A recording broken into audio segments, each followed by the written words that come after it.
Ever feel like your phone is holding you back?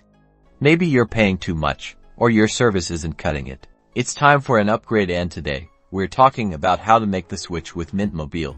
Mint Mobile offers a new approach, and getting started is easier than ever. First, let's understand what you need to make the change. The magic key, a SIM card. This little chip connects your phone to the network. With Mint Mobile, you can handle everything online.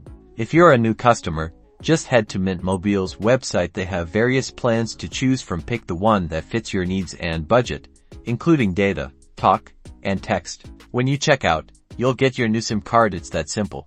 Already a Mint Mobile user? If you need a replacement SIM, log into your account on the Mint Mobile website. Look for the Manage SIM or Replace SIM options in your account settings. You'll probably need your device's IMEI number, and then you can order a new SIM.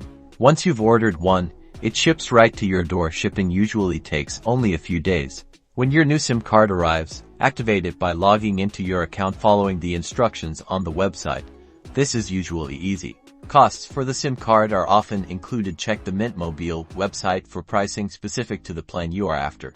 Switching or starting with Mint Mobile is easy. Simplify your mobile experience today. Subscribe for more valuable insights.